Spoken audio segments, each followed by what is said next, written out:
Hi, my name is John Petrucci. Welcome to my video. I'm going to be discussing and demonstrating various concepts, ideas, and approaches that have helped develop my style and sound. And hopefully you'll walk away with some insight on practicing and songwriting and developing your overall skills as a player. But before we start, let's make sure we're in tune. Here is my open A string. Get that in tune with your A string and then tune the rest of your guitar to that. I'll see you when you're done.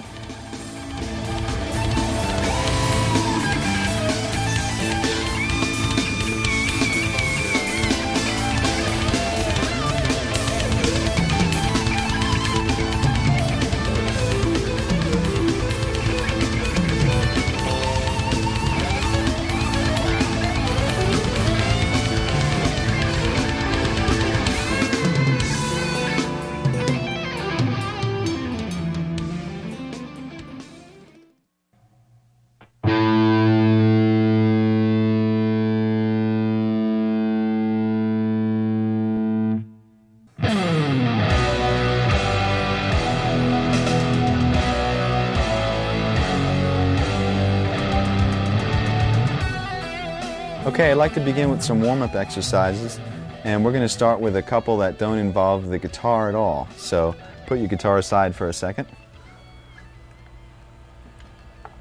And what we're going to do here is we're going to stretch the muscles that basically are involved when you're playing guitar. And I really think this is essential to having a productive practice session or gig. And it's also essential to not hurting yourself and cramping up. And it's very similar to what an athlete would do before they went in to play a game or do some exercising. Okay, the first one begins with stretching the back and shoulders and arms. And guitar players tend to slouch when we practice, so these are really important. We're going to start with stretching your arm across your chest. Ooh, my arm just cracked, and yours might also. But you can feel it basically right through your back and your shoulder and your arm. And you should hold these stretches for about 10 seconds each. And then do the same thing with the other arm. Then after that, you can pull your elbow up over your head like this. And you can feel that stretch right through here and in through your back. And then once you do that, you can repeat these exercises as many times as possible. You can move on to your wrists. And we're going to start with stretching this part of the wrist by pulling your hand gently towards you. Don't pull too hard. You don't want to hurt yourself. Just feel it sort of warmly burn through here. Hold that for 10 seconds. And then do the opposite this way. And you can feel that burn through here. Don't pull too hard and don't crack your knuckles. You're just trying to stretch the wrist. The last stretch is your thumb, and what you're going to do is gently pull your thumb towards your arm this way, and you can feel the muscle stretch throughout here. And then repeat the same procedure with the other hand, and you can do this as many times as you feel necessary. You should hold each stretch once again for 10 seconds each. Now let's move on to massages. Okay, basically, when we massage the muscle, we're stimulating blood flow, and this type of thing you can do in between exercises or during a practice session. I even do this during a gig. So let me show you the areas that might be sore or cramped up. Basically, starts with your shoulder muscles, the front of your shoulder, up in here, and use a pretty strong amount of pressure. You can use either your thumb or the heel of your hand or your fingertips. And then the outside of your forearm, this tends to cramp up a lot. And then your hand, and once again you can use your thumb, and you can massage through your palm by using pretty strong pressure.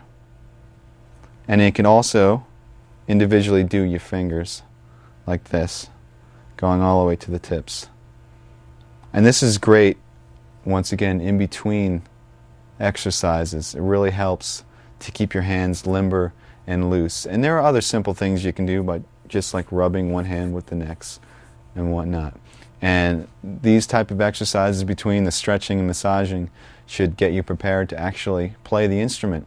And the great thing about these is that you don't have to be playing. This could be as you're walking into a session, or if you have a couple of minutes before you go on stage or whatever. And it should help you have a more productive practice or gig and also prevent injury, which is very important.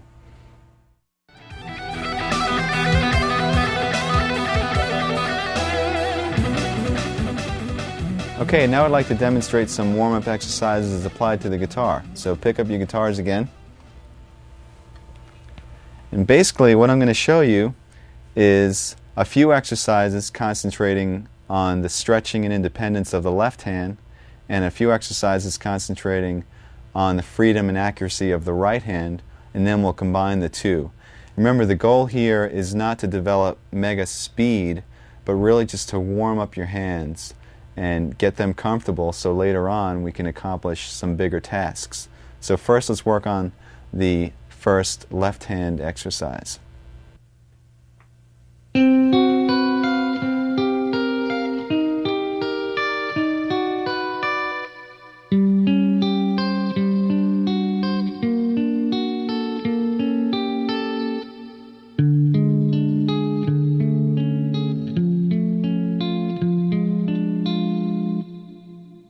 I suggest that you start this exercise higher up on the neck, because once we get into some stretches, it's going to be a little bit difficult as you go down low where the frets are bigger. And basically, your right hand isn't really that important right now. I was playing the notes separately. You can play them as chords if you'd like. You can play them without a pick. It really doesn't matter. We're concentrating on the left hand. Make sure that the notes ring out clearly, because what we're really working on is the stretching and independence of your left hand. Also use a pretty strong pressure. Now what's happening here is that I'm playing on 4 adjacent strings with a basic chord shape. It sounds pretty ugly. In fact, most of these chord shapes sound ugly, so turn your volume down when you practice. And then we're taking the 2 inside fingers, 2 and 3, and we're reversing them like this. Then we're taking your 2 outside fingers, 1 and 4, and reversing them. And then taking the 2 inside fingers and putting them back to their starting position. The next step is to just move up the chord shape to the next string group. So between the A and the B string, and repeat the same motion, and then move up to the last string group between the low E and the G string, and repeat the same 4 chords again.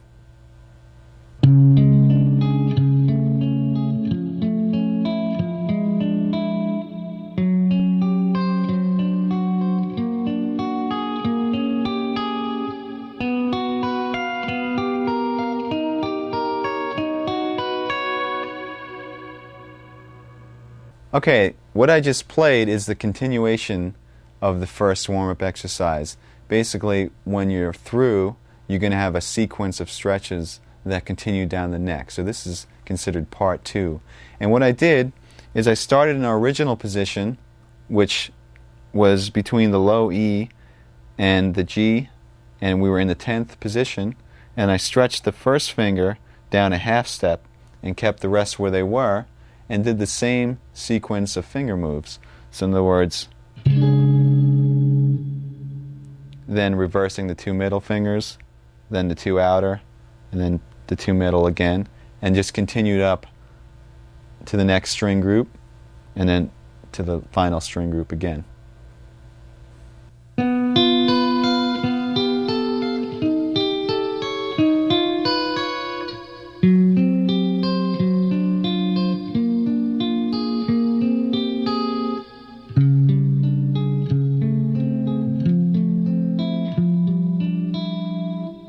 Alright, that was part 3 of the exercise. And at the end of part 2, we ended up with this position between the first string groups. Now what you're going to do is put your fingers back in order, and while leaving your 3rd and 4th where they are, stretch your 2nd down a half step. So we have this shape, and once again continue with the moves all the way up the string groups. Now for the final part.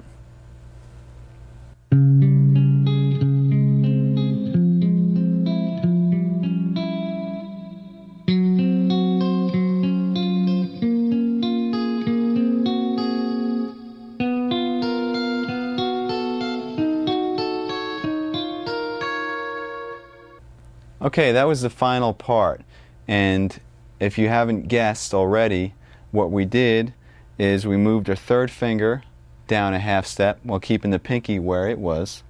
So we had this shape. This time the stretch is between your third and fourth finger, and continue with the pattern until we got up to the first set of strings again.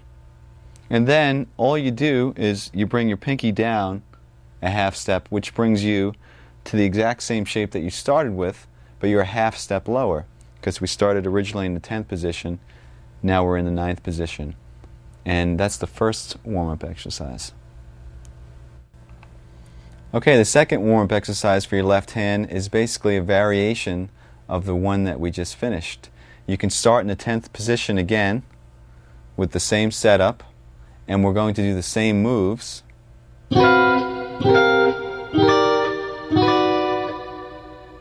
Except this time we're going to do some different stretches with the left hand. And by the way, you don't have to arpeggiate the notes. You can just strum the chords if you'd like.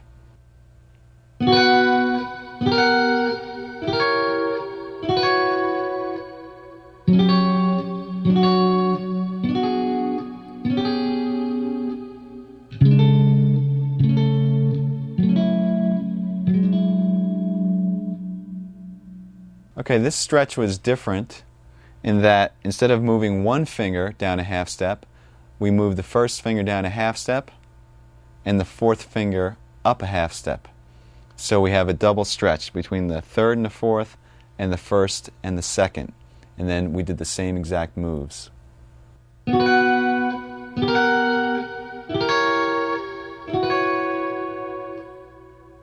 Okay, now we'll do the final variation on this exercise, and this involves yet a larger stretch.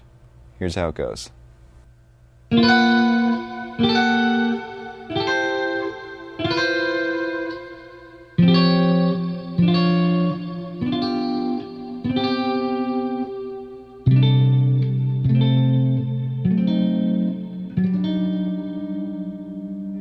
Alright, what we did here on the final variation is instead of just having a stretch between the first and second and the third and fourth, we have a half-step stretch now between every finger. So you do that by moving your first finger down yet another half step, and then your second finger down a half step as well.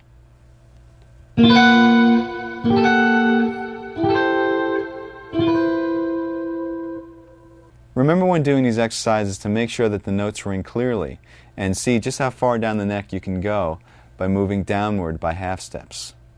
Now, for all you crazy guitarists out there, there is one more variation that involves some super stretches. Remember, don't hurt yourself.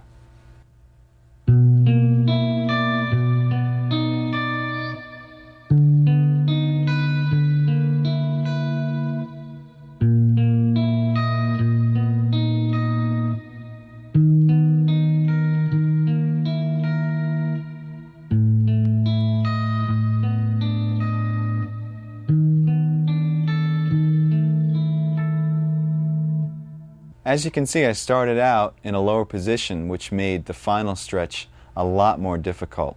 Let me break it down for you now. With this exercise, instead of having all your fingers on adjacent strings, we start with the two middle fingers, 2 and 3, on the two middle strings, D and G, and your first and fourth fingers on the low and high E strings. And then you just continue with the same moves that we've been doing throughout.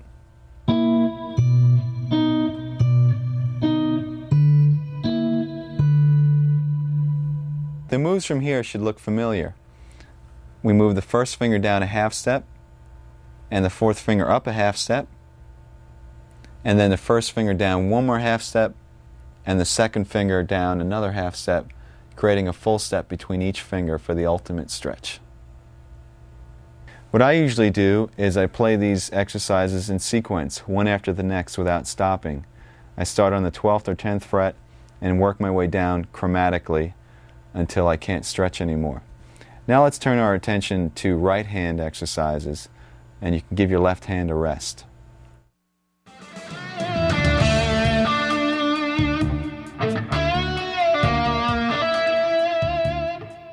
The next exercise concentrates on the flow and precision of the right hand and has many variations. So let me demonstrate it in its basic form.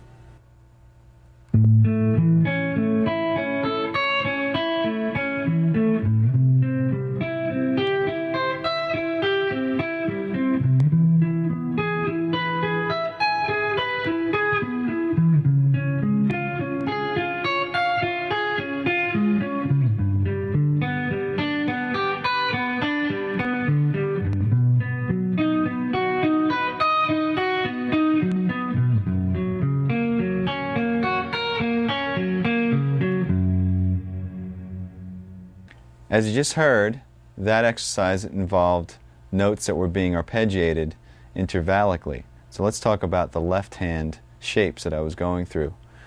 It's based off of a major bar chord form with an added third, except you're playing the notes separately.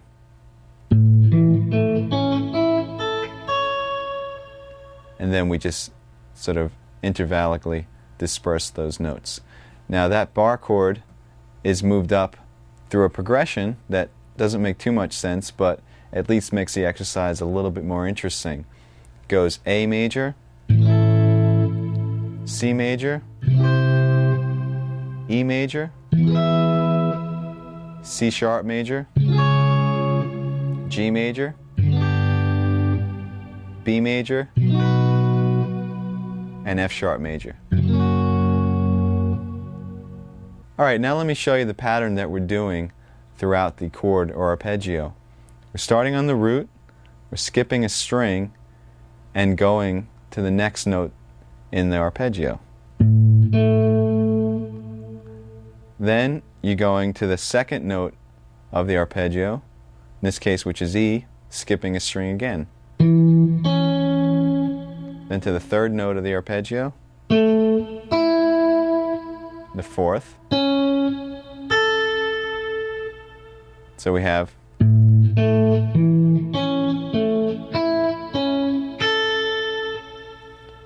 remember to pick down, up, down, up, down, up, down, up.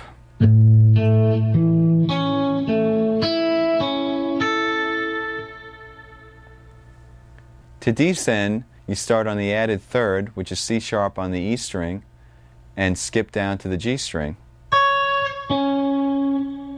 Then up to the B and skip down to the D.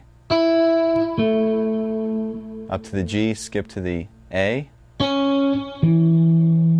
Up to the D string and skip to the E.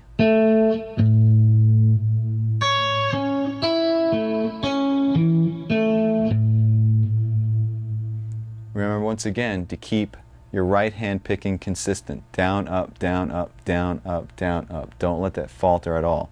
So here's what it sounds like when you combine the two.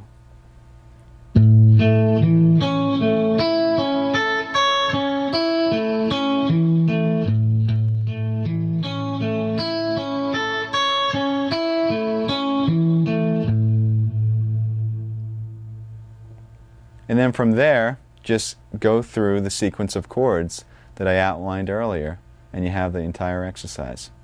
Okay, now that you know the initial exercise, all the variations involve the right hand, and we're going to concentrate on our picking. First of all, instead of starting with a downstroke and using down, up, down, up, down, up, do the same exercise starting on an upstroke and consistently playing up, down, up, down, up, down throughout the entire exercise. That's going to look like this.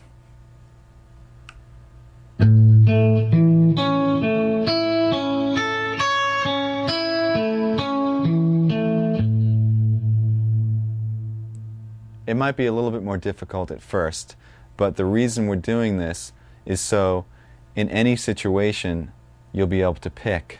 You're not always going to have the comfort of starting on your favorite stroke, whether it's down or up. You should be able to sort of get through anything that comes your way. Now, the other variations involve playing more than one time on each note. We're going to start with playing twice on each note, then 3 times on each note, and then finally 4 times on each note. Not only that, but starting each sequence with a down and then with an up. So let me demonstrate through the one chord what these will look like on your right hand. We'll start with the doubles, starting on a down.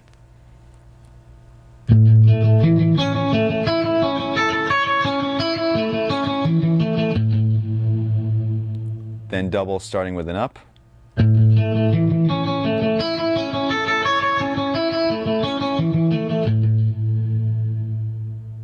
Then 3 times starting with a down.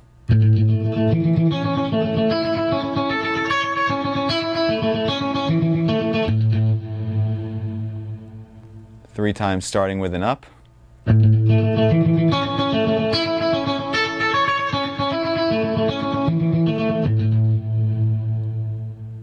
Four times starting with down.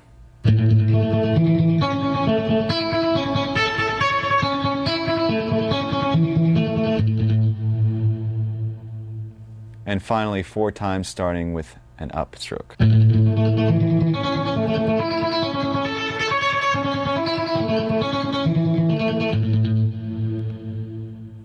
Alright, what you're going to do is play each one of those variations through the entire chord sequence. Just remember to keep the notes very even, and also to keep that consistent alternate picking, especially when you're playing triplets, going from one string to the next, because there's an odd amount of notes per string. Really watch that you are keeping a consistent down, up, down, up. Now let me demonstrate what it would sound like playing 2 notes per string through the entire sequence, just so you can have an example.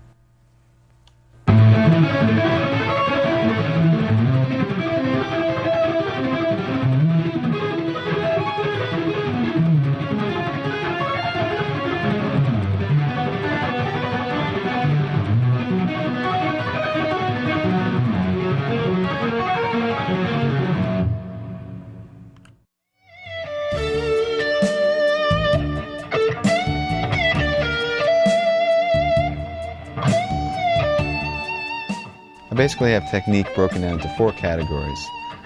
1 is scalar or linear examples, 2 is arpeggiated examples, 3 is left hand or legato playing, and 4 is sweep picking. And what I do is I have files in a file cabinet, and I collect information from videos and books and lessons and whatever, and I file them according to topic. If it's an arpeggio thing that I learned from a magazine, I rip it out and stick it into the arpeggio section. And then when it comes time to practice, instead of saying, oh, there's millions of things, how am I going to practice all this stuff? Basically, I make a master list of what's in all those files, and that list changes from day to day. You constantly add to it. And you sit down and you basically customize a practice session. So let's say you have about 2 hours to practice. I personally have 4 categories, so I'd pick one item from each one of those categories and practice that item for a half hour. Move on to the next, practice that for a half hour. And then by the time I'm done after 2 hours, I've covered the entire topic of technique.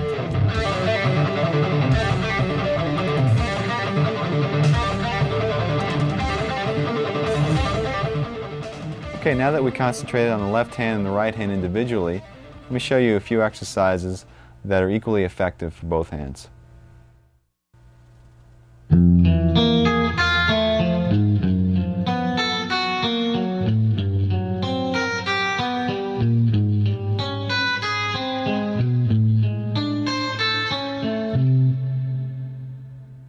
Okay, this exercise starts with your first finger on the low E string on the first fret in the first position, skips over the A string, goes with your second finger on the D string on the note E, and then your third finger on the G string on the note B flat, and your fourth finger on the high E string on the note A flat.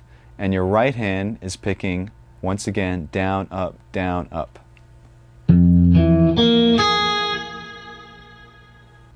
Now the next step is to simply flip your hand, sort of like a mirror image. So your first finger is now on the high E, and your fourth finger is on the low E, and start from the high E and go down to low E with the picking, down, up, down, up. And combine the two.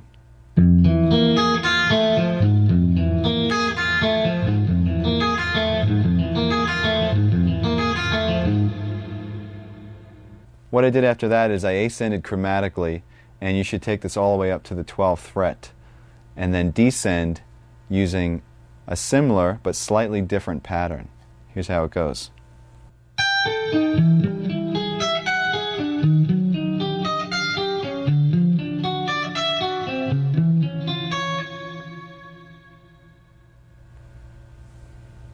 Okay, all I did there is instead of starting on the first finger and ascending 1, 2, 3, 4, we started on the pinky on the high E and descended 4, 3, 2, 1.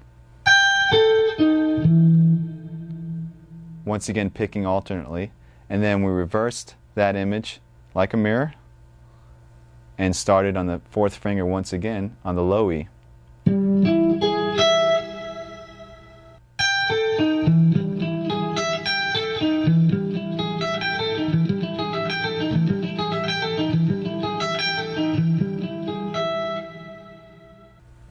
Alright, since this exercise involves alternate picking through string skips, make sure that your right hand picking is very accurate and that you keep your pick close to the strings so you don't hit the string that you're actually skipping. It's called efficiency of motion. Now, you should also practice the same exact exercise starting on an upstroke as well to make sure that you're ambidextrous. No.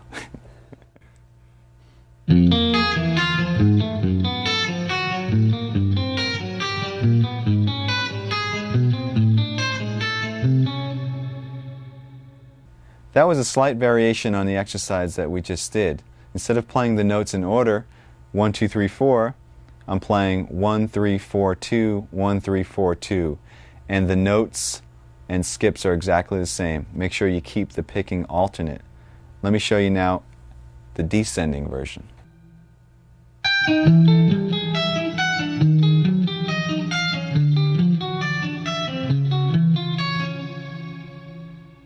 Alright, that was another slight variation, this time on the descending pattern. Instead of playing 4, 3, 2, 1, you play 4, 2, 1, 3, 4, 2, 1, 3, and continue that pattern down the neck chromatically. Remember to keep your picking alternate the entire time. And that will wrap up our warm-up exercises.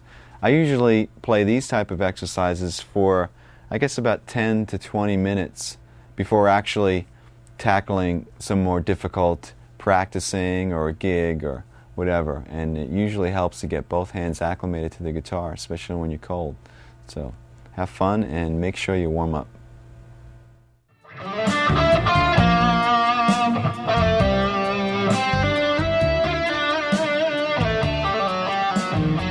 In order to realize our creative visions, it's essential that we develop the craft of our instrument, which leads us to the area of technique. I'm going to show you a whole bunch of different exercises that concentrate on developing speed and accuracy. Now for me, the most effective tool for developing these areas is the metronome. Whether that metronome is a simple click or a drum machine or sequencer isn't important. The important thing is that there's a steady and even pulse. Now practicing and playing to a metronome will help you to play accurately at any speed and also show you how to subdivide the beat any which way that you want. Now the first exercise involves a very familiar looking shape. It's based off of an A major scale in the 4th position, 2 octaves. So let me show you that fingering first.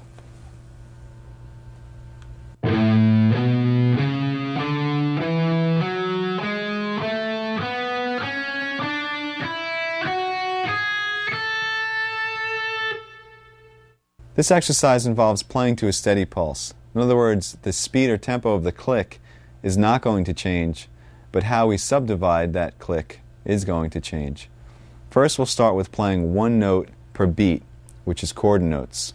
Now, I have a metronome setting of 66 beats per minute, which is really slow, but by the time we're done, you're going to be playing a lot of notes per beat, so it's important that we start slow. Remember also to keep a consistent down, up, down, up, down, up picking pattern the entire time. Here is chord notes to the metronome. 3, 4.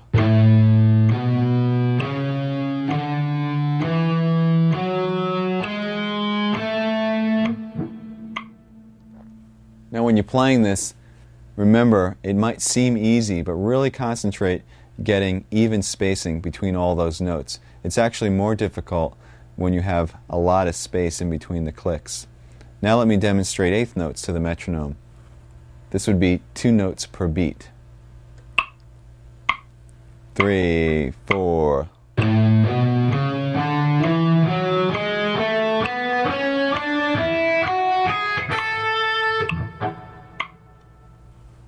And now triplets, which is 3 notes to the beat. 3, 4.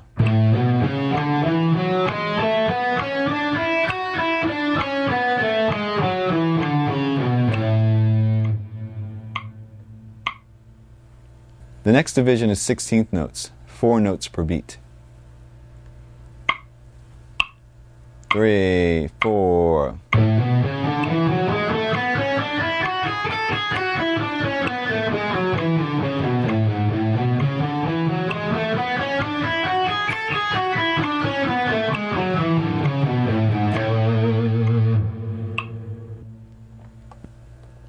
Now we're getting a bit faster. The next division is 6 notes per beat, or 16th note triplets.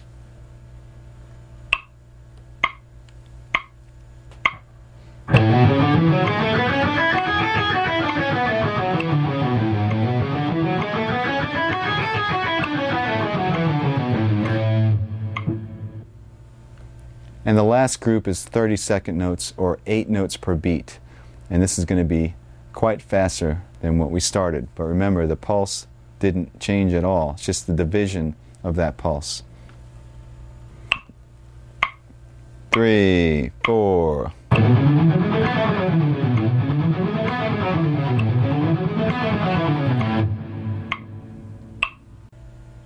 Okay, now that you're familiar with playing to a metronome and subdividing the beats, I'd like to show you how to increase your speed. And what we're going to do here is we're going to develop accuracy at high speeds.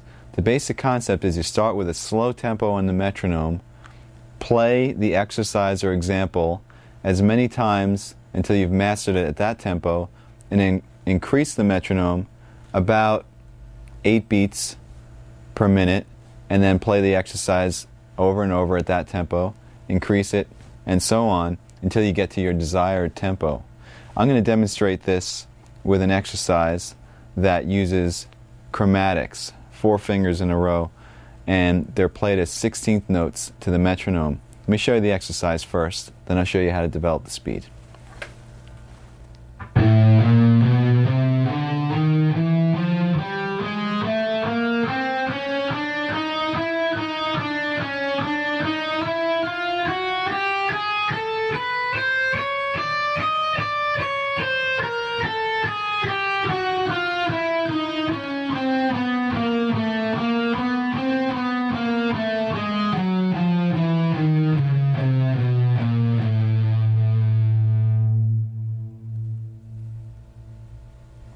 As I mentioned, this exercise is based off of a 16th note pattern, which means you're going to be playing 4 notes per beat. Besides concentrating on getting those notes to fall evenly over each click, you should also accent every 4 notes. In other words, every time the click comes down, accent with a harder pick stroke. So your group of 4 would sound like this.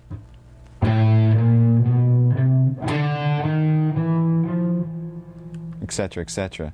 And what this is going to enable you to do is when you get faster and faster, that accent will be your reference point. In other words, at a slow tempo, your accent might just sound like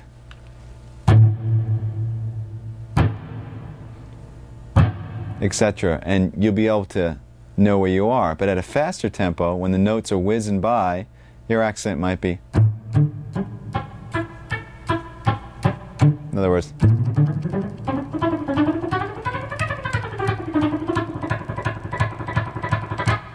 and that's how you know exactly where you are when you're playing at fast tempos.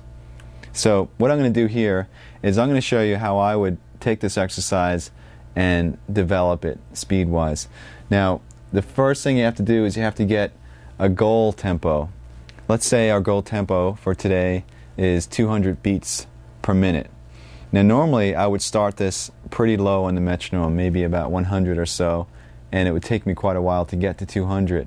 But for the video's purpose, I'll start at about 120 and I'll increase it in larger increments than I would normally do, just to save some time.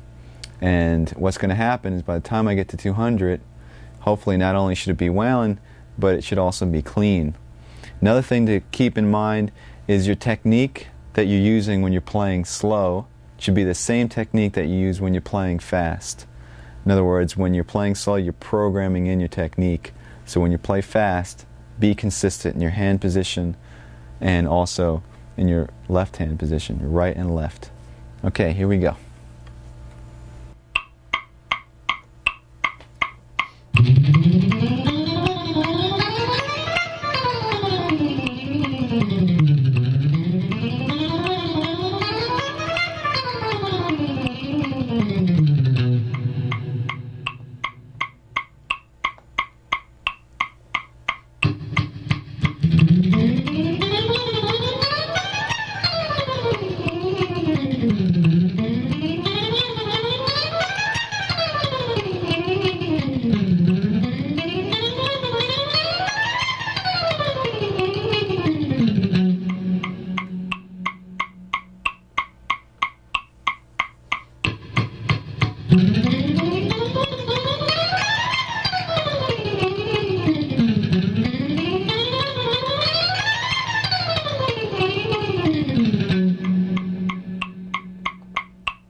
Okay, so we finally reached 200. Now, like I said before, normally that would take a lot longer because I'd go in increments of 8. Now, if you find at any point along that development that you just don't have it, it's not coming together, it's not clean, like I'm going up to 200. If 176, I felt like I was pushing it, it's a good idea to back the metronome down, go to a slower speed. So I was at 200, let's say that was difficult, I'll go back down to about 170. Try to get comfortable there first.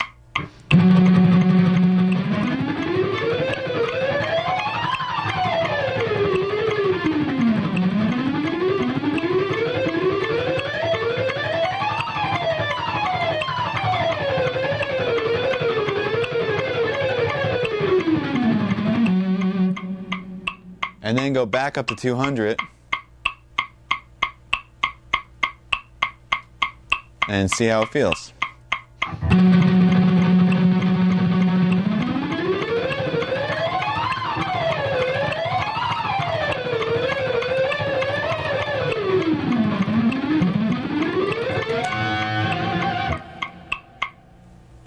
On a similar note, if you reach this desired speed that you're going to and you still want to push the envelope a little further, what you can do is, let's say you want to hit 208 now.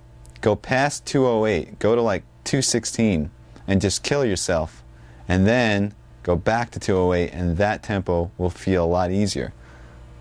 Let's attempt that.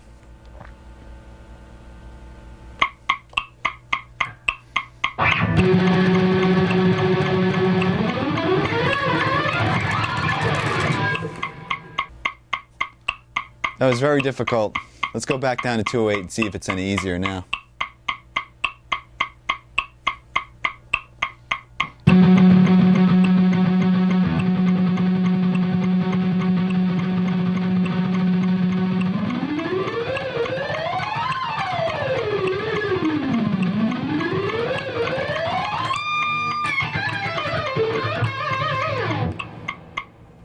Okay, so it's pretty much there. So you get the idea about pushing the envelope and then going back. Just remember, make sure that you're clean and accurate. And remember to accent the notes as well.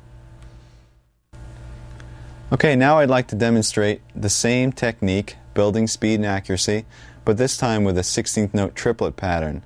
You're going to play 6 notes per beat, and it's based off of a 3-note per string pattern in E minor. So here it goes.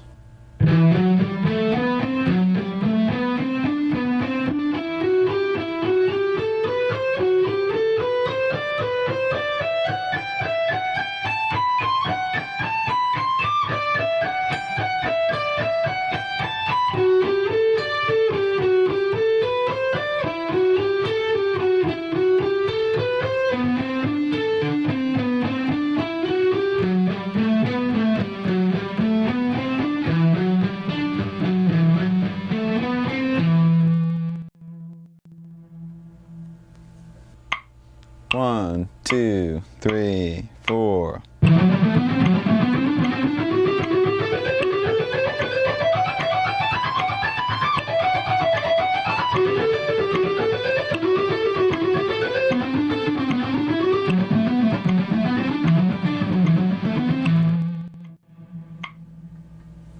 Okay, then you would follow the same steps to get to your goal tempo.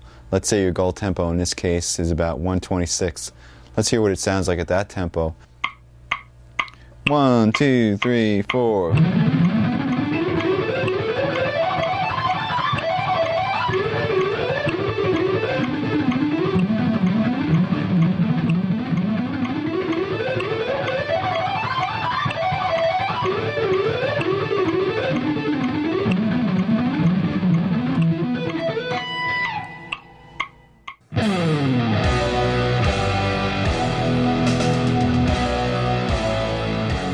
My first band experience technically was actually the first time I even picked up a guitar when I started again when I was 12. And these friends of mine, actually our ex-keyboard player, everybody would gather at his house because he had a piano. And I remember they were playing some Neil Young. They were playing Hey Hey My My. And they assigned me the little down, down, down, down, down. That was my part, and I sat there getting that. And I guess that was kind of a band experience.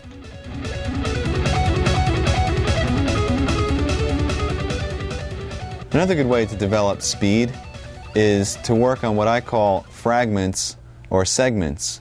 That is, if you have a long exercise or passage that's really difficult to play, instead of trying to swallow the whole thing, take bites, work on small sections and develop that section and then connect them one by one until you have the big picture. This way you can concentrate on one little thing at a time as opposed to tons of notes.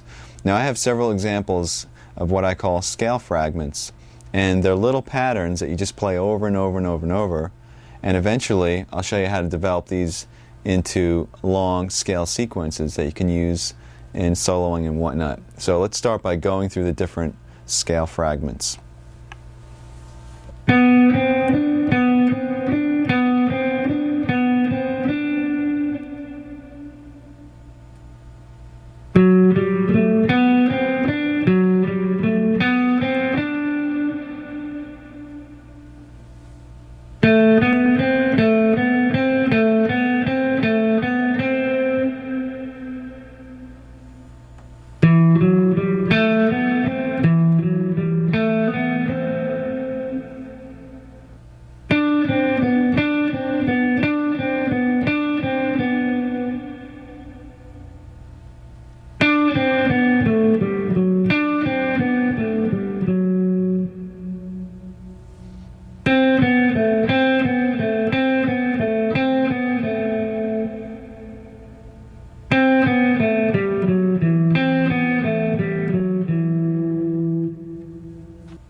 All of the examples I just played were in the key of G major.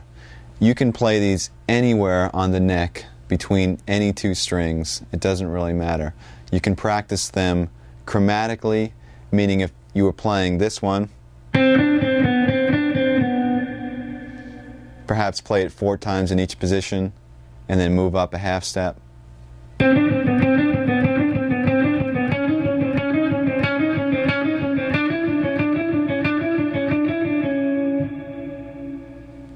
Or you can pick a key and play them diatonically. In other words, conform your fingers to the notes in the key.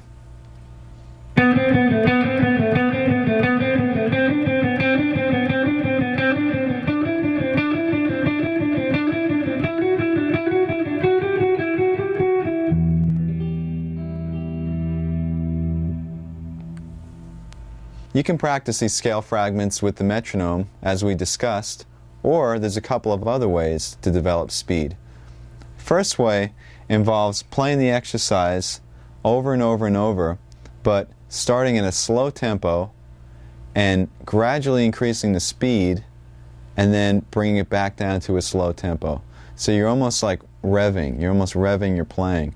And as you do this, as you play faster, you can also vary the degree of dynamics that you pick with. You can pick harder or softer. It's a really good way to develop the speed.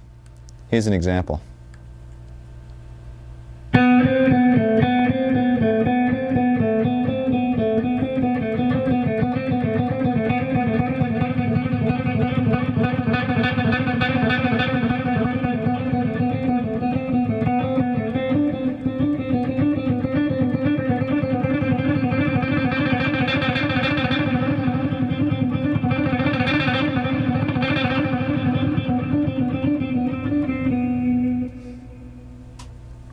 Another way of developing speed is by playing the exercise over and over and over, but this time playing consistently at a slow to moderate tempo and then sort of blasting out a fast tempo only a couple of times. So in other words, you're jogging for a while, then you're going to sprint for a second and go back to jogging. This is a way to build stamina as well as speed. It sounds like this.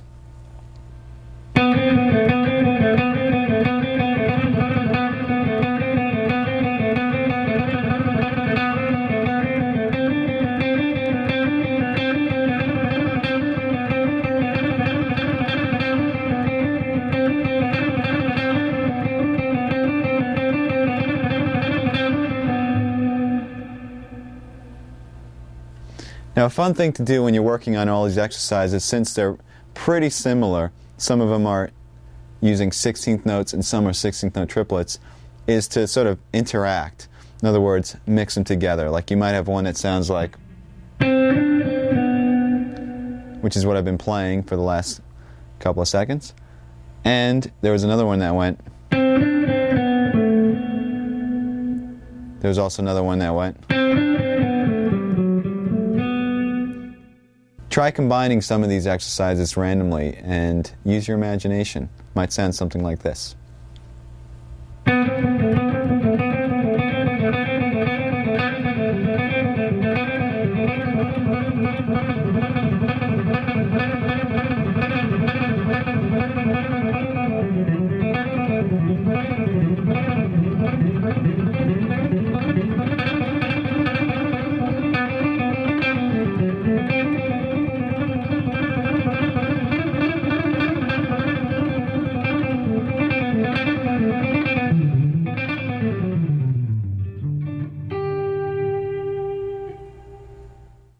Each one of these fragments could now be used in a longer sequence of notes, perhaps a run through a scale or whatnot.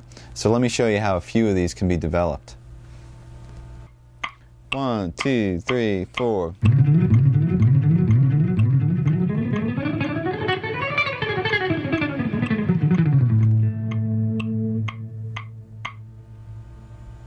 You should recognize the first part of that as the 3 note per string fragment that we did before. Except I transposed it to the key of A and played it through an A major scale.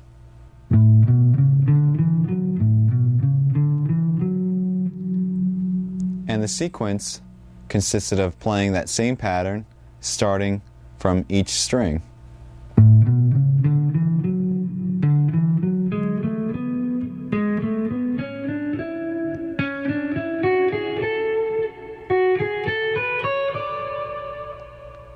And then using the descending pattern to do the same thing.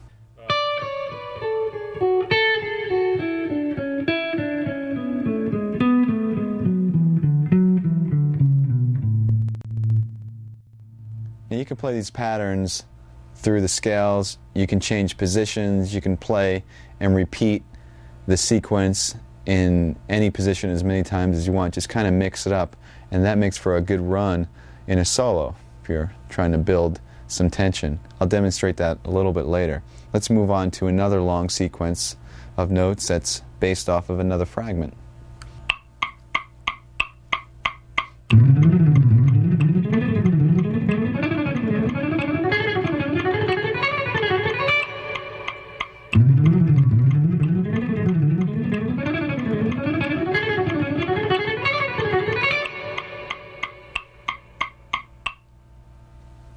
And here's the descending version of that.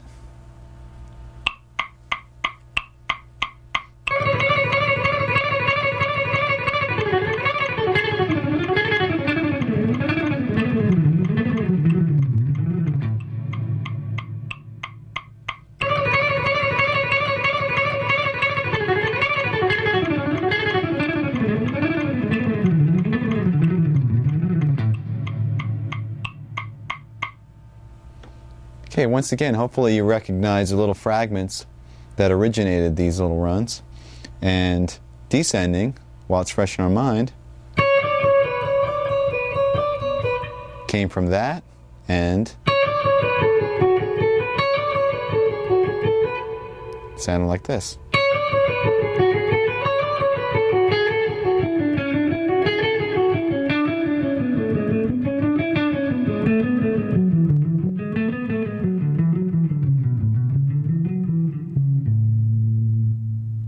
And ascending was pretty much the same thing, except starting on the first finger. It also has a little bit of the triplet in there. But we're just arranging the notes so that it works out to be a 16th note pattern.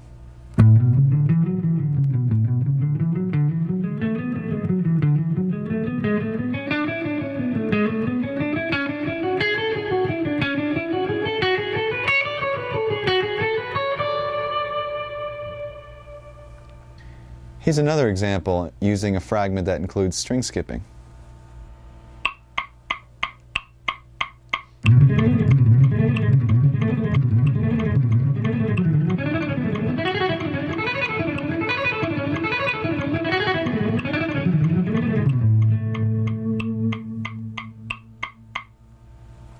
Now with this one, instead of moving up the neck, playing 3 notes per string, I stayed in the same position because it facilitates skipping strings without having to do any position changes. So instead of having to go something awkward like that, we're staying in the same position. So the scale shape I'm doing has a repeated E, but we don't really hear that repeated E because we're skipping strings.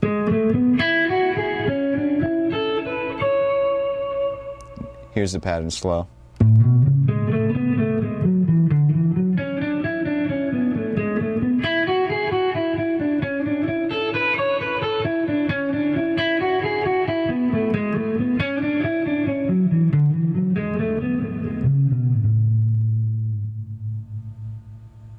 Let's just do one more 16th note pattern through a scale, once again using one of the fragments that we learned earlier.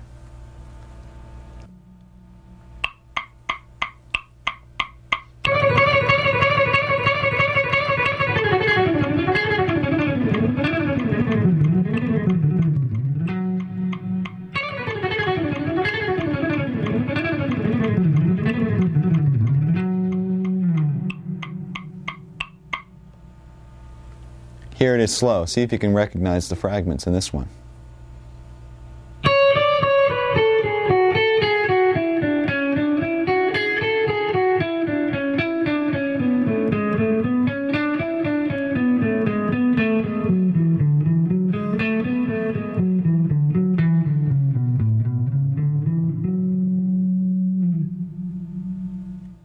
Okay, now that we have all the scalar technique under our hands, let me show you how this can be applied to improvising.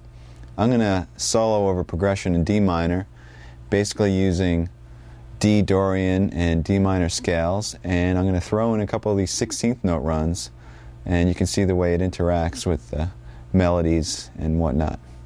And once you get a taste of this, maybe you can try it in your own solos.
When I first started playing, I probably had some of the same typical influences that kids my age had. It's like Black Sabbath and Zeppelin and The Who and Iron Maiden, and then I started to get more drawn towards the guitar players. And as I played more, I was drawn to players that really had unique style. I was really into Rush and Alex Lifeson and Steve Howe with Yes, Randy Rhoads, and then I finally discovered Steve Morse, and my life changed. I heard The Bash for the first time, and I was just like, this is unreal. Got every Dregs album, and started getting into Steve and the Dregs, and Al Di Meola and Alan Holdsworth. I had a similar experience here in Stevie Ray Vaughan for the first time, like just blown away.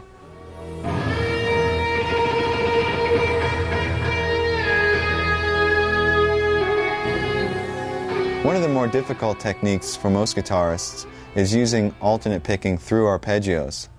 Now this has been something that's been difficult for me for a while, and it's actually making me kind of mad, so I analyzed what the problem was, and I came up with an interesting little fact. First of all, the problem always seemed to arise when I was encountering what I call inside the string picking. Now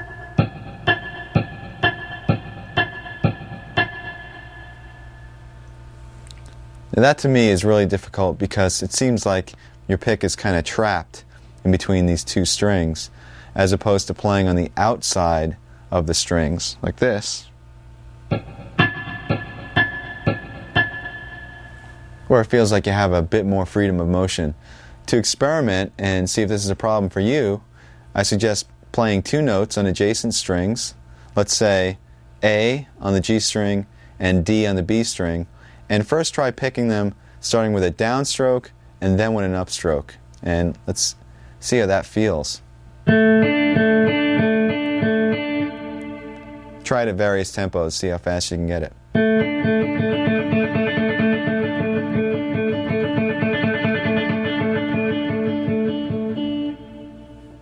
Now do the same thing, but start on an upstroke and go up, down, up, down. You're going to encounter that inside of the string picking phenomena. Let's try that.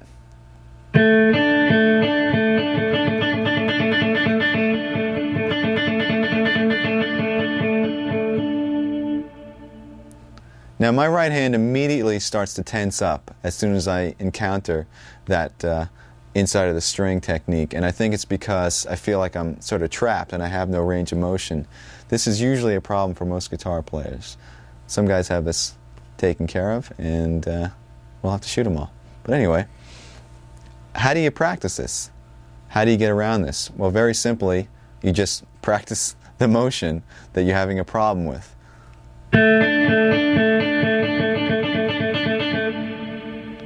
Now, this could be very boring if you sit there doing that for any period of time that's going to make it effective. So what I've done is I've come up with a little etude that practices and concentrates on the inside of the string picking. And by the way, if you ever have something that you're trying to work on and you need to develop it, come up with some little progression or etude or song. It makes it a lot more interesting. So let me demonstrate it for you now slow, and then I'll play it up to tempo.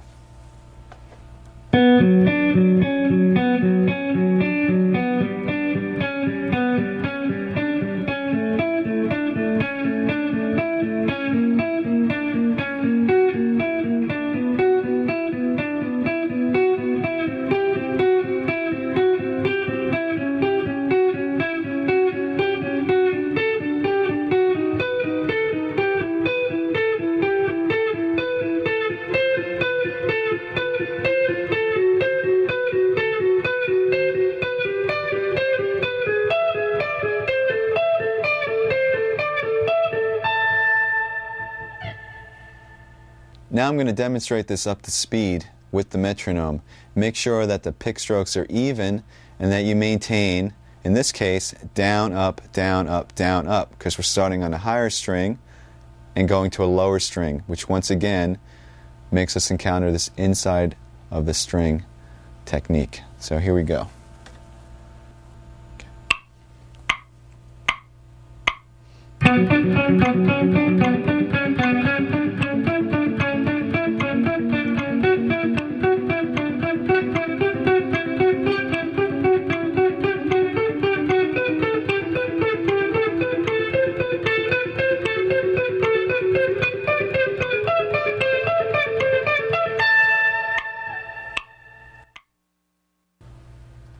Now that exercise specifically narrows down the problem and concentrates only on that problem. But the thing is, you're going to encounter this picking hang-up through an arpeggio. In other words, some part of the arpeggio you'll have no problem playing, and other parts you might have this inside of the string thing. Let me demonstrate on a major arpeggio. If I play G major in the 7th position, I have down, up, down, up. Now the initial down, up isn't a problem. Either is the next down. But it's when you go to the D on the G string, you have the inside of the string picking down, up. So in order to play that quickly, you're going to have to overcome that little problem right there.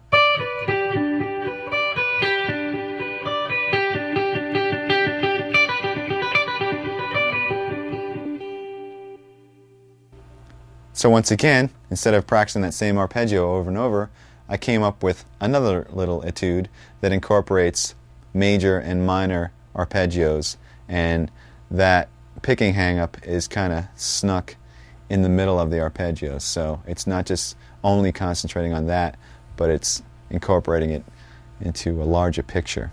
Here it is slow.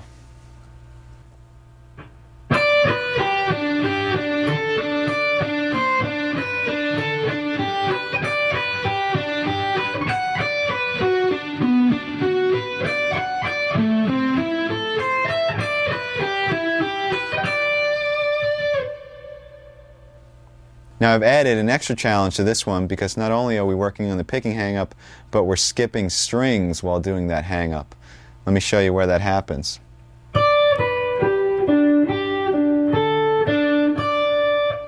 Right over here between the D and its octave, between the D and the C, between the D and the B. you're playing up, down, and also trying not to hit the B string while you're at it.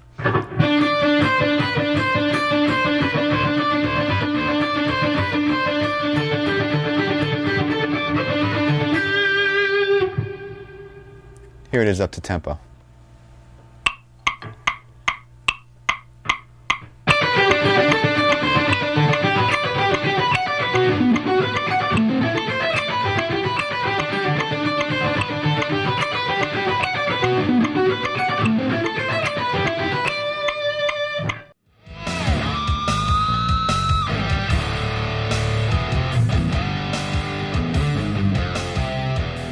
I first picked up the guitar when I was 12, and I didn't take any formal lessons.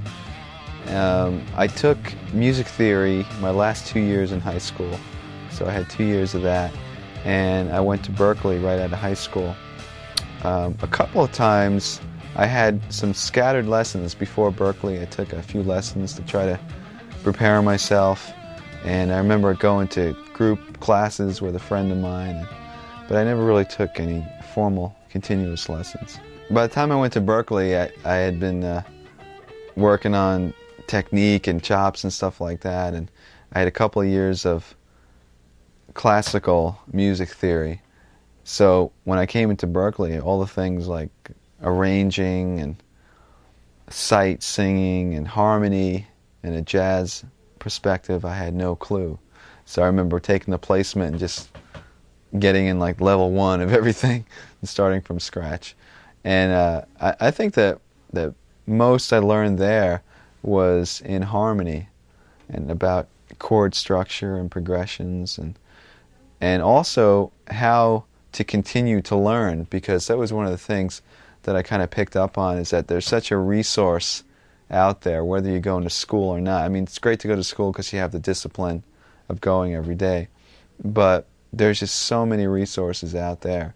And the students that really applied themselves, whether it was to the library, the listening rooms, or attending recitals, they really excelled. And the ones that just kind of sat there and thought it was all going to come to them eventually weren't there anymore.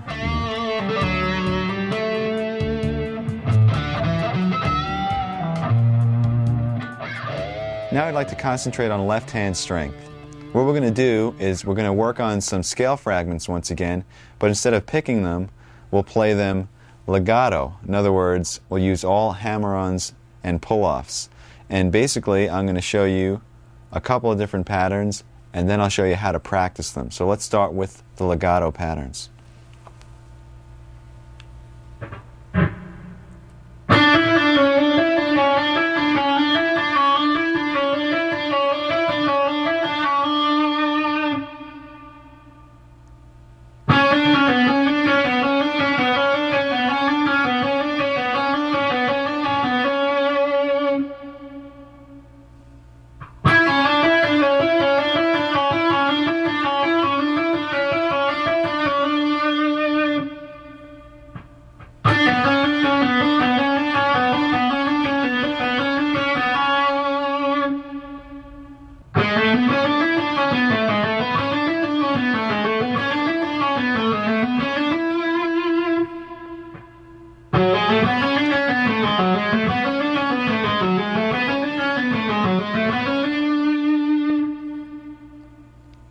Okay, this is how we're going to practice these. You're going to play each pattern to a watch this time for a minute each.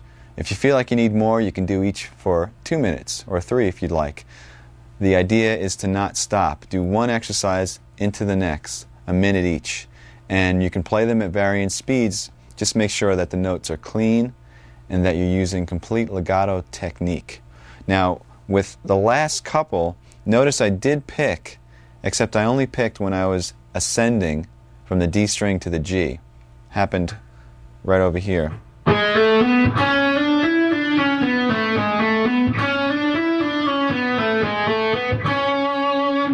So in this case, it was on the C sharp. That's the only other time you're going to pick. Also, when you practice these, you don't have to stay in the positions that I just showed. You can practice them on any string. You could stretch your fingers out. You can play them in any position, in any key, diatonically or chromatically. Let me demonstrate a little bit. Remember, 1 minute each without stopping.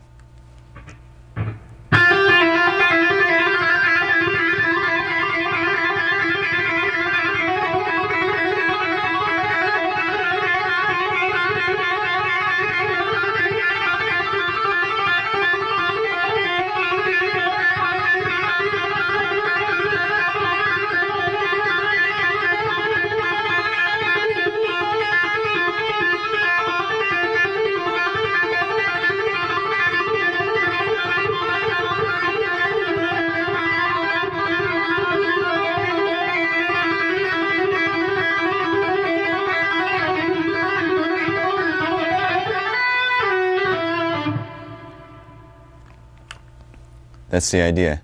Okay, once you get those all practiced, I suggest that you do our little massage thing that we talked about in the beginning, and also stretch your wrists, because it's time to take those fragments and put them into expanded sequences through scales using very little picking. Once again, this is called legato. Here's the first exercise.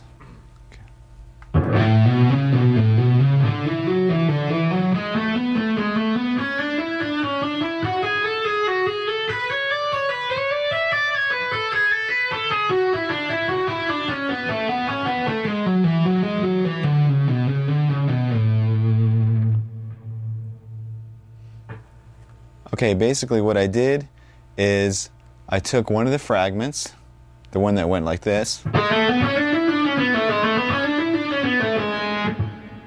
and also another one that went like this, and combined them ascending through an A major scale.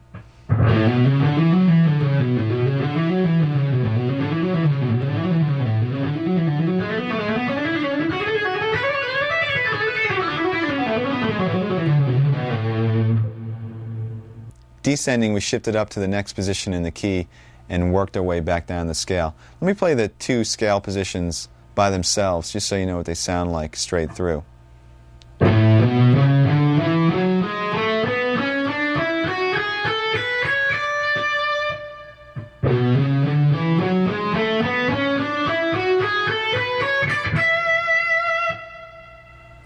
And you can practice that sequence between any two positions in any key, or even using nonsense patterns, just shifting up by half steps, maybe something like this.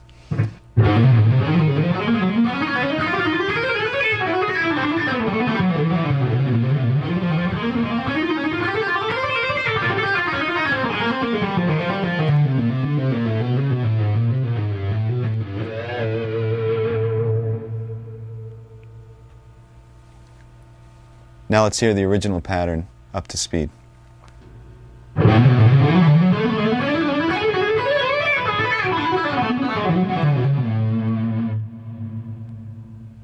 Here's one more legato example. This one is in the key of E minor, and it shifts positions quite a number of times. So practice it slowly and make sure that you get those position shifts clean and clear. This also involves some right hand tapping. Here it is slow.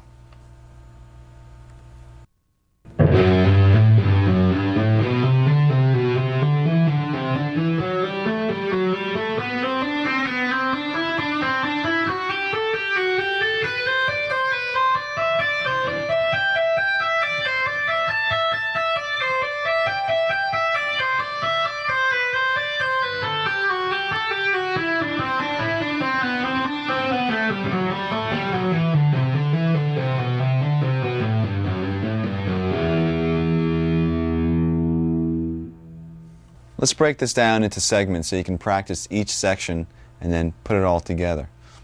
It's basically ascending in 3 octaves, and the pattern repeats. Here it is.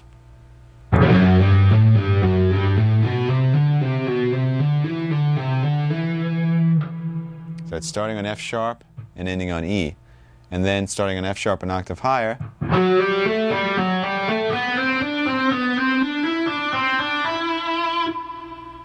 the exact same thing, and then 1 octave higher, starting on the B string,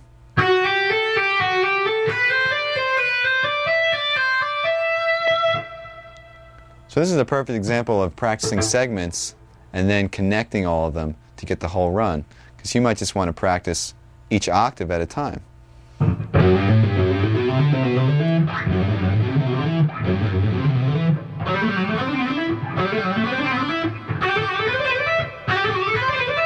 Then put it together.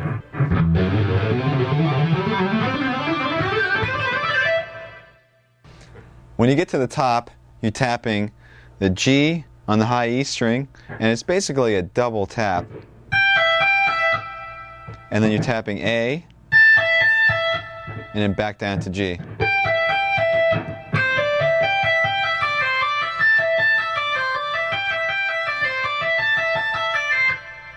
So you could practice that small fragment a few times and get that under your fingers.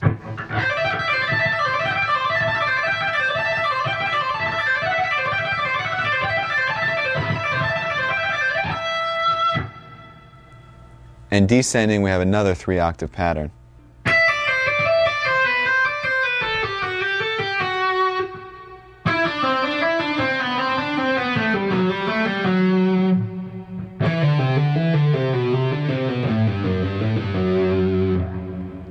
So you can practice each one of them as a fragment and just master that octave.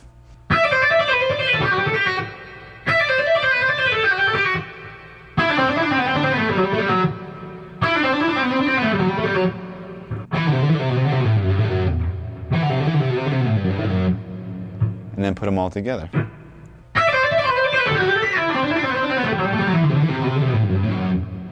Now I'm going to play the whole thing, ascending and descending up to tempo.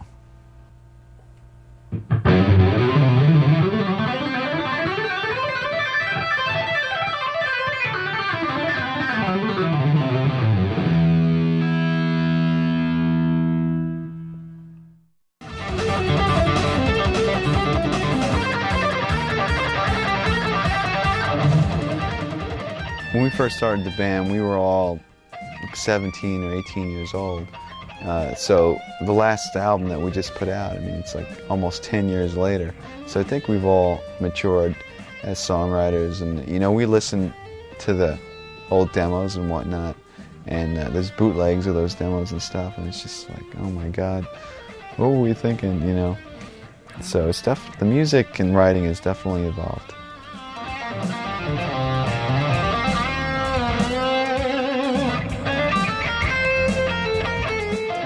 To wrap up the topic of technique, I'd like to introduce a different style of picking other than alternate. It's called sweep picking, and some of you may be familiar with this technique, some of you may not be, but in either case I'd like to offer you my exercises and things like that basically isolate the technique, and then you can expand and apply it to things that you might already know.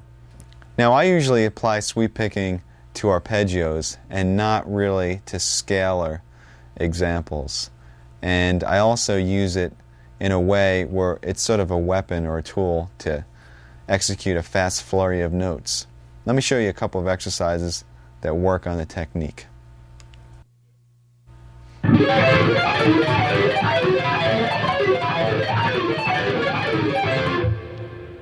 Alright, there's two things to keep in mind when working on this exercise. One of them is to separate the notes of the left hand. In other words, you're not playing chords, but you're separating the notes and playing arpeggios.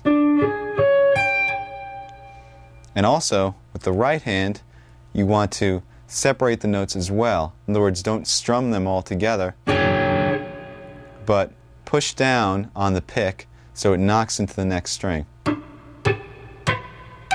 sort of falling from string to string. You don't want to make separate motions like this. You want to push the pick down, down, down, down, and then up, up, up, up, pushing against the strings. Now you can actually mute the strings and work on just the right hand.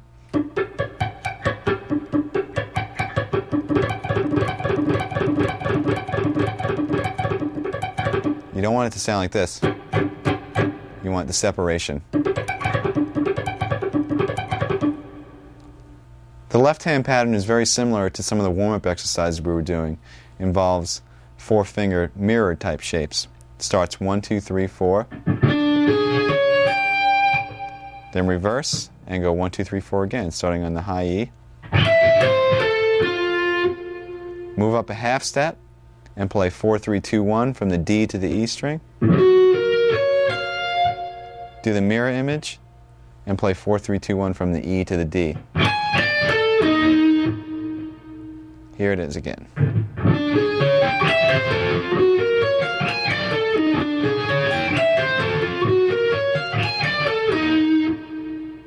And then simply move it up, continuing in half steps.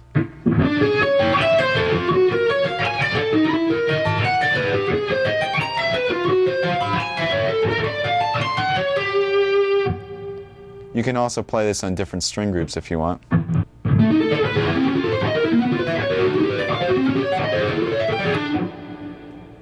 Okay, just as a fun variation, you can take this technique and just mutate the notes of the left hand, and I came up with, once again, another etude using the sweeping technique. It goes like this.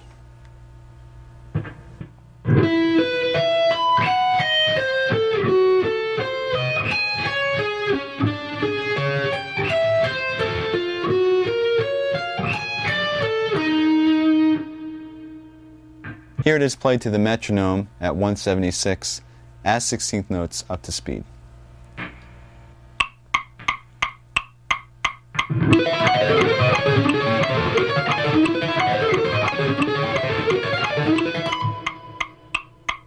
To break this down, we're using the exact same pattern as the exercise.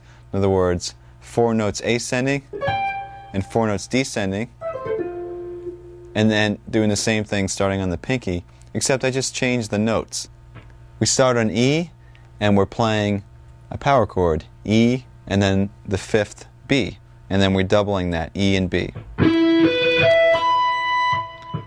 And for the reverse, we're playing an A diminished 7th chord, starting on F sharp and descending to A. F sharp, E flat, C, and A. Then we're going down a minor third, and we're doing an F sharp diminished 7th. So we have F sharp, A, C natural, and E flat, which is actually the same thing as an A diminished 7th in another inversion. And for the reverse, we're playing a D flat power chord, which is D flat and the 5th A flat. But we're starting on the A flat and descending.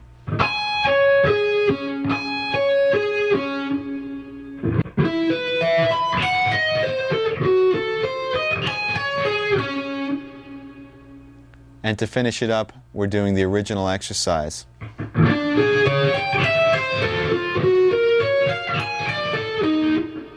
Which ends us up on E flat, a half step away, to start over again.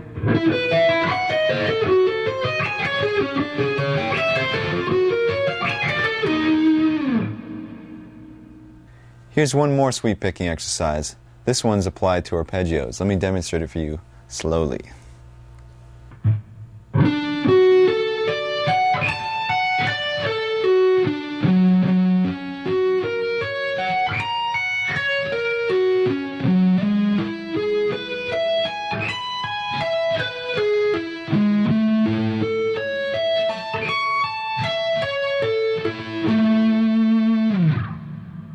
This pattern is based off a major arpeggio, so let's go through the different arpeggios and the chords that they come from. First one is D, coming from this chord fingering,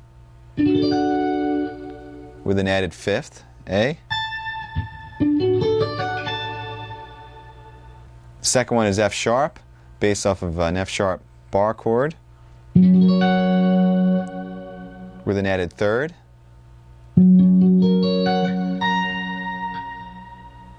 The next one is E major, based off of this chord form, once again with an added 5th.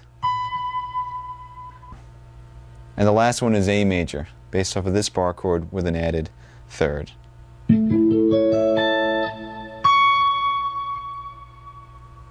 Starting with D, the picking goes down, down, down, down, down. When you get to the A, that's when you're going to reverse and play an upstroke and pull off to the F sharp. And and then the rest of the arpeggio is descending using all upstrokes. Remember to separate the notes. You're not playing a chord. When you get to the next arpeggio, F sharp, you're still continuing with an up. In fact, you can almost consider it the third of the D arpeggio. So you're kind of finishing up the D arpeggio. Because after that, we're going to repeat the F sharp and start with a downstroke and outline the F sharp major arpeggio. Down, down, down, down, down, down, and then up on the A sharp. Pull off to the F sharp and continue all consecutive upstrokes to finish off the arpeggio.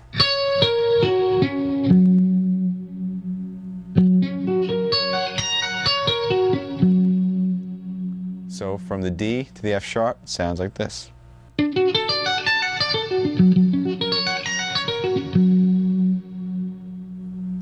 Then we're going to move up to G sharp, which is the third of E, and basically we're going to follow the same exact pattern. So starting with a down, reverse at the top where the fifth is, do a pull off and come back down using all ups. Repeat the third of the chord, which is G sharp, and then move up a half step and play the A major arpeggio the same way. And that's it. Here it is up to tempo.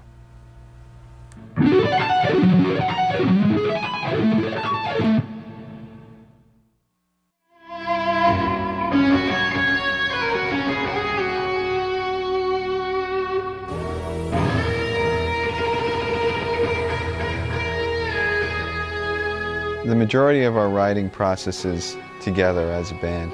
Somebody usually has a progression or groove or an idea, and they bring that in, and it's basically we just jam on it. We set the tape recorder and just kind of go for it, and out of those jams some solid ideas start to happen, and we start working on arrangements, and before you know it we have a song.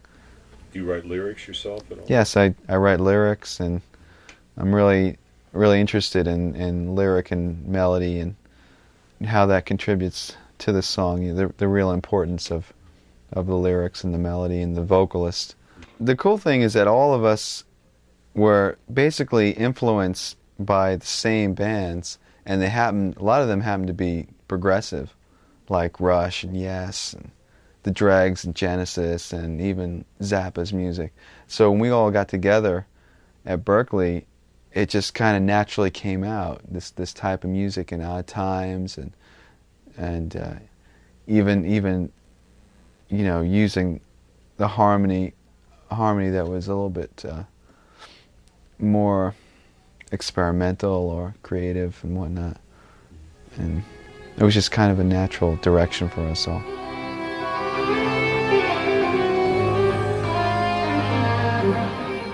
We've been focusing in a lot on developing techniques for soloing and chop building, but let's switch gears now and concentrate on building your chord vocabulary. What we're going to do is we're going to take the ever-faithful power chord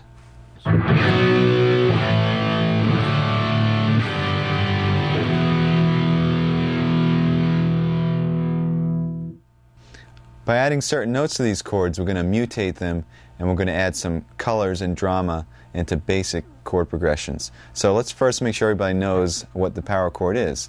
Basically, it's a two-note chord consisting of a root and fifth. For example, a B power chord would consist of B and the fifth F sharp. Now you could expand and you can double the B, or you can put the fifth in the bass, which makes the chord sound even heavier, so the F sharp will be below the B. This is really effective.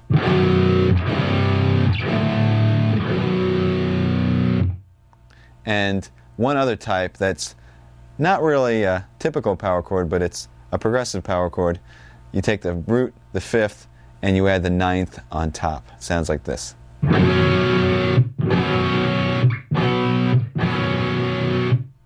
To explore this topic a little bit further, you have to understand two things. First of all, which notes can be added to the power chords, and second of all, how those notes affect the name of the chord and also the function of the chord in the progression. First of all, we have the root and fifth, what you see as an example. If we add an E or a third to that, we have a C major chord.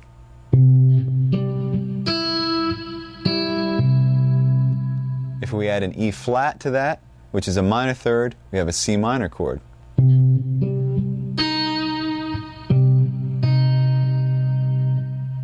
If we add a second or ninth to that, we have what's called a suspended second chord. In this case, it would be a D.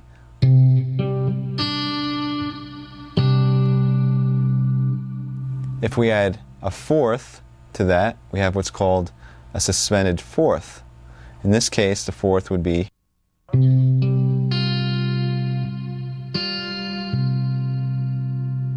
All of those chords added one note to the power chord and drastically changed the sound. Now let's go through some chords that add two notes. If we add the major third and the major seventh, we have a major seventh chord. So you'd have the power chord, the major third E, and the major seventh B.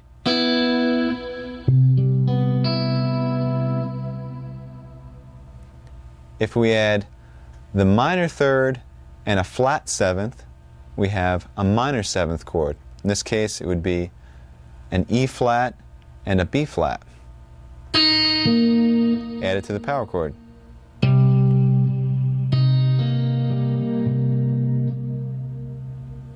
If we add a major third and a flat seven, we have what's called a dominant seventh chord. In this case, E is a major third, B flat is a flat seventh added to the power chord.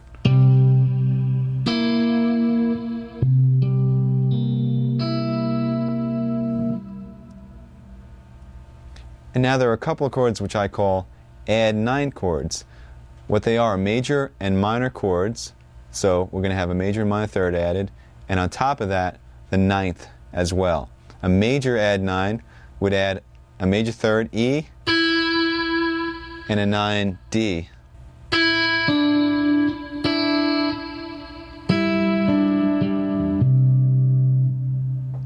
A minor add 9 would add the flat third, E flat, and the ninth, D.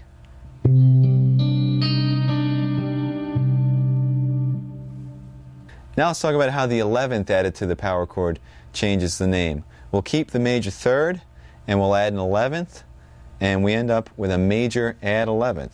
Here's the power chord, here's the major third, here's the 11th.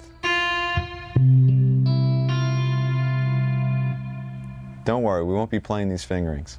And the final chord is a minor 11th chord where we add three notes, the minor third, the flat 7, and also the 11th, which once again is F. And just to make this easier for now, we'll put the 5th in the bass.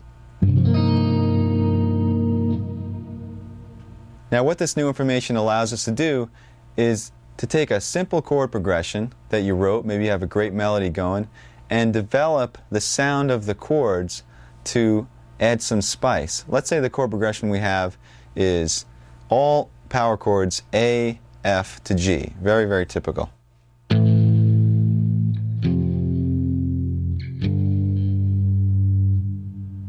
By adding some of these intervals and creating these more interesting chords, perhaps we can make it sound a little bit more interesting, or we can take it in a more dramatic direction. So I'll turn the A into an A minor add 9. We'll turn the F into an F sus 2. And maybe the G into a G sus 2. So what started out as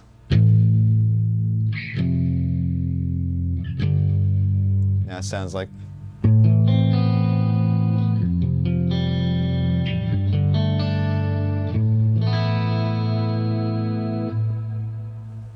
that's the basic picture. Now, unfortunately, when you're trying to play this stuff loud and heavy, it's going to sound pretty bad because of the dissonance of the intervals. I know you don't want to hear this, but I'll demonstrate.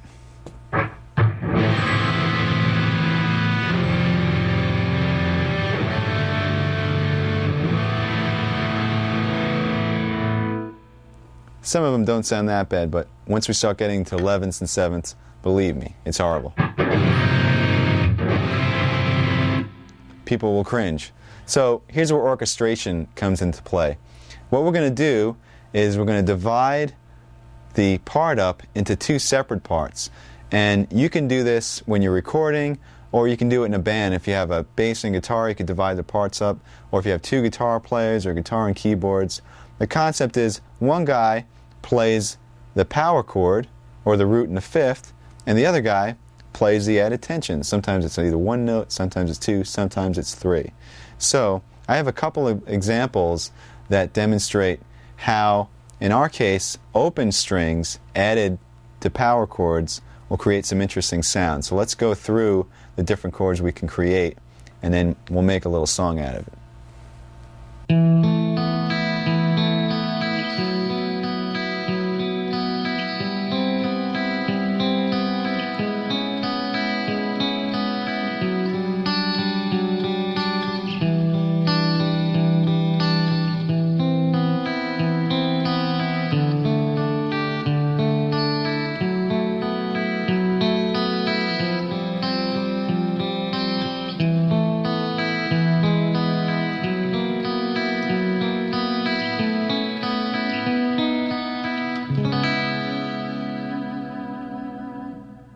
The first power chord was an A. We added a second to it, and it created an A suspended second. The second power chord was a B. We added a fourth to it, and we created a suspended fourth. The third power chord was a C. We added a major third and a major seven, and it turns into a C major seven. The next power chord was a C sharp. We added a B and an E and created a C sharp minor seventh. The next power chord was a D with the fifth and the bass. We added on a major third and an 11 and created a major add 11 chord. The next chord was a C. We added on a D and an E and we created a major add 9. The next chord was an A. We added on a C and a B, which is a minor third and a ninth, and we created a minor add 9 chord. Next chord was a G. We added on an A, and we created another suspended second, G sus 2. And the chord after that had F sharp by itself in the bass, and we added on a D, an A, and an E. So what we have created is a major chord with an added ninth, but the third is in the bass. Next chord was an F sharp. We added on an A, a B, and an E, and we created an F sharp minor 11 chord.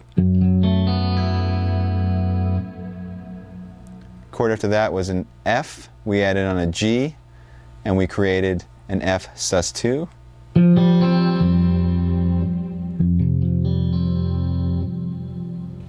After that we had an E, and first we made an E suspended fourth by adding on the fourth A, and then we made an E major by adding on the third G sharp. So we had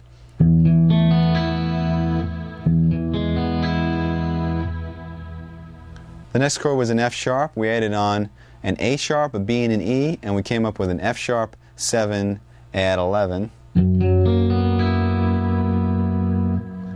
The chord after that was an A.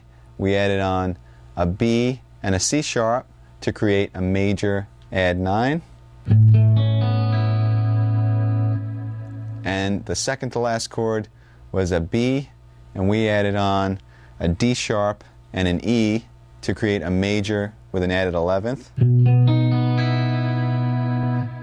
And we end the whole thing up on a C sharp minor 7. Okay, so I'd like to demonstrate with the sequencer what this sounds like with the two parts divided up. So I'll play with a heavy sound, the power chords, and the sequencer will play the picking part that I demonstrated before. And instead of having an ugly mess trying to play it all together with distortion, we have a nice collaboration of the two parts. And this is great when you're recording, because because you can add a lot of fidelity. You can have a great heavy sound underneath, and then with an acoustic or a super clean guitar, you can do the picking, or that could be piano, whatever. It adds a lot of dimension to your writing. So let's hear what that sounds like.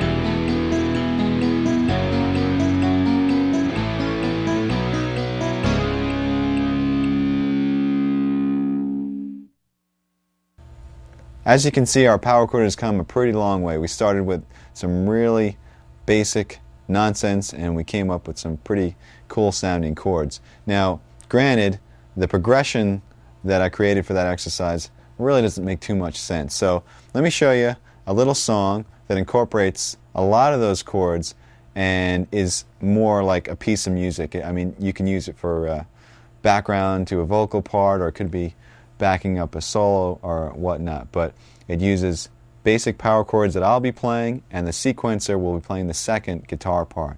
And check it out.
Now, we've created a very vast and dense soundscape by using this technique. We're taking up a lot of space. So it's important that you really listen to what the other players in your band are doing. For instance, let's say this type of interaction that we just went through was going on between bass and keyboards. It might not be necessary for you to play a moving part along with that. You might want to choose a soaring melody or some lush chords in the background. The point I'm trying to make is that you should really listen for space when you're writing. Listen for register and listen to what the other people are playing. This way you contribute what's right for the song as opposed to just worrying about your own little part. Remember, the song comes first.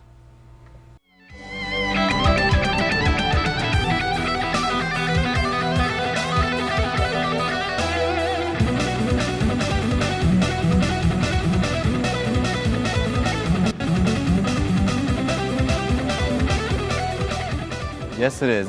This is my full-blown live setup, and I guess we should start with the guitars. These are the guitars I have on the road. They're all custom Ibanez guitars made of basswood, and as you can see, the paint jobs on 4 of them are really similar, and these paint jobs are by Dan Lawrence, who does some custom work for Ibanez.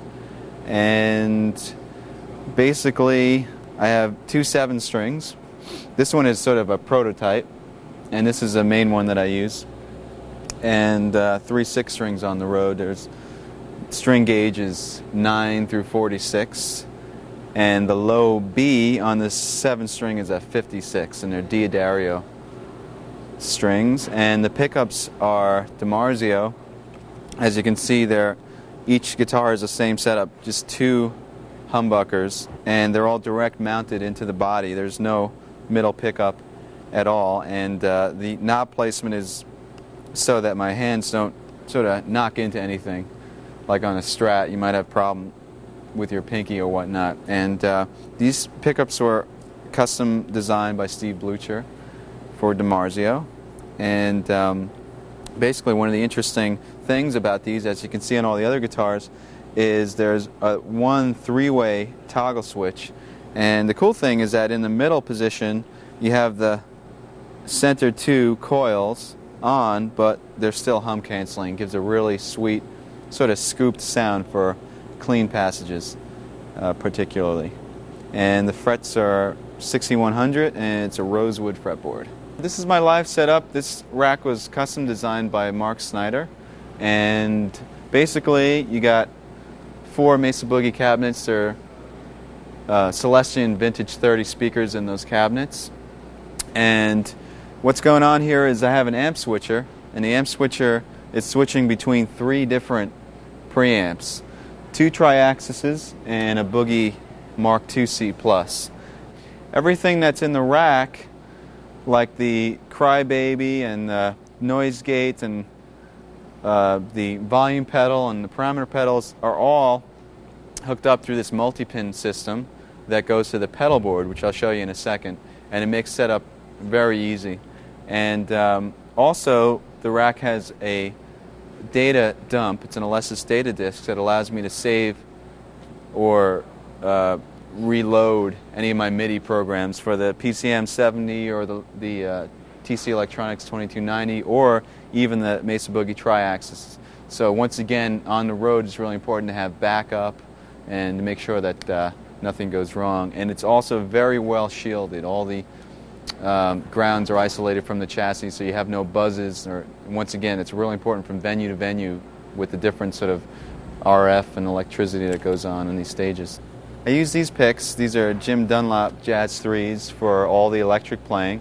And then for acoustic, I use these Dunlap 0.71 millimeter picks, which are a little bit lighter. And I play the acoustic. This is an Ibanez acoustic, and it's better for strumming and whatnot, the lighter picks. And the way it's set up over here on the stand enables me to go from electric to acoustic very quickly during the show. Just kind of come up to it and play a song.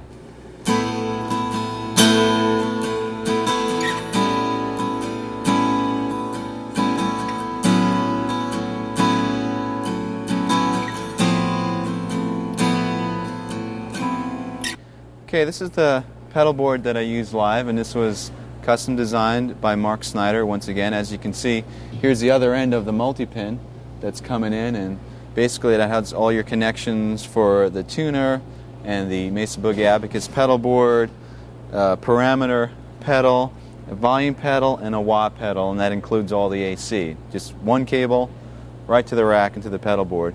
And this is how I change my patches. Basically, each patch is designed so all your effects and amp switching and whatnot happens just with the press of one button. The cool thing about this rig is that it's very versatile. So not only do I have different patches for different sounds, let me demonstrate. You have a clean sound setting, different types of clean sound settings, like some with some cool delays.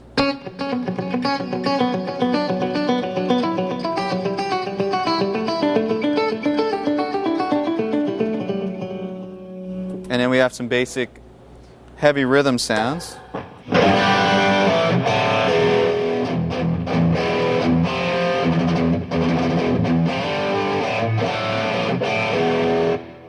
some other rhythm sounds with different choruses and whatnot.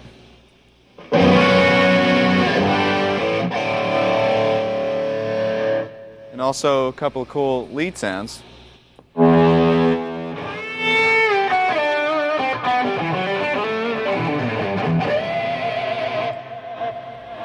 One of the cool aspects about this pedal board is the real-time control over the parameters. In other words, I can control the parameters of the tri-axis to shape the sound as I'm playing, or I can control the effects parameters to maybe add some more delay or take delay out or reverbs or whatnot.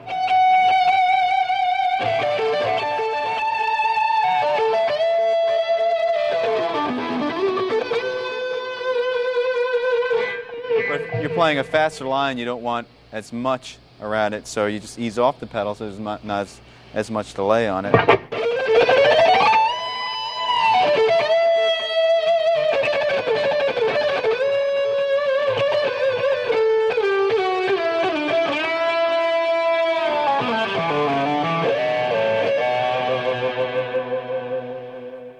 So you have full control over what you're playing.